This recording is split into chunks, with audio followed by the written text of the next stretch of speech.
Hey everybody, it's Scott for Wrestle Beat interviews here on YouTube, and I'm joined by the once and future champion, Silas Young. Silas, how you doing?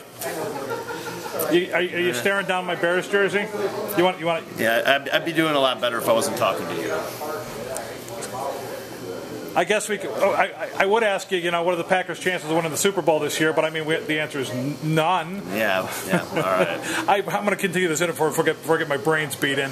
Silas, one of the things the fans want to know is, like, growing up as a kid, you're watching wrestling, and at what point do you turn around and look at the guys and go, that's it, I can do that, I want to do that?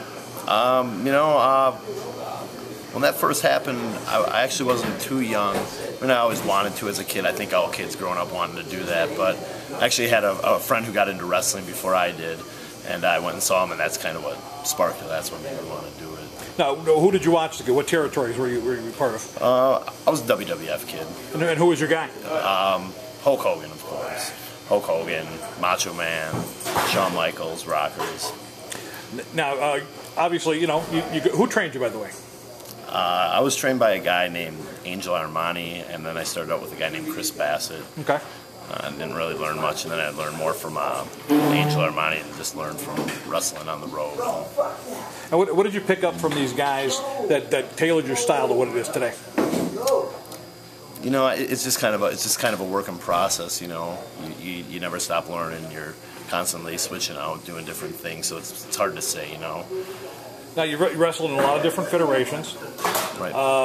What would you say territory-wise, the difference in aspects and styles of wrestling? What suits you? You know what? I can wrestle any style. I've wrestled with guys that are old timers. Wrestled with a guy like Davey Richards. Wrestled with guys who are starting out and they can't do a whole lot. They don't know a whole lot. But I think I excel at all styles, and that's what I enjoy about it. I enjoy getting out there and having to work differently, having to think a little bit more on your feet. What match would you say is, if looking back on your career, is the one you kind of like point to as your crowning achievement? The one you're going to talk about. I haven't had that match yet. When I have that match, then I'll be ready to quit. That's fair enough. Who do you want to wrestle against? We're gonna throw up the cage. We're gonna let you get in there with anybody. Right. Well, you know what? For pure business stakes, whoever the WWE champion is, because then that means I'm making money. That means I'm making some real money, and that's the answer. That answer has made the most sense of any question we've ever asked. Okay. Anyway, so you're going to continue here with AAW Wrestling? Correct. And so people can check that out at aawwrestling.com and also on Facebook at AAW Pro. That's what they say. Where can people who are uninitiated to the Silas Young product follow you on the web? Well, here's the thing. Silas Young, he's a little bit different. I'm not like every other wrestler. I'm not worried about people finding me on Facebook. I'm not worried about people following me on Twitter. I don't care if you like my page. I don't care if you like me. I'm good at what I do. I know I'm good at what I do. And whether you can find me, whether you can like me, whether you can put 5-star ratings on my matches, it doesn't matter. Because that's not stuff real men worry about. As a matter of fact, I need to wrap this up.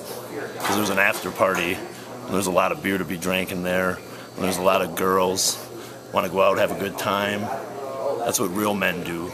Real men don't sit on Facebook. That's why you're looking at the last real man in professional wrestling.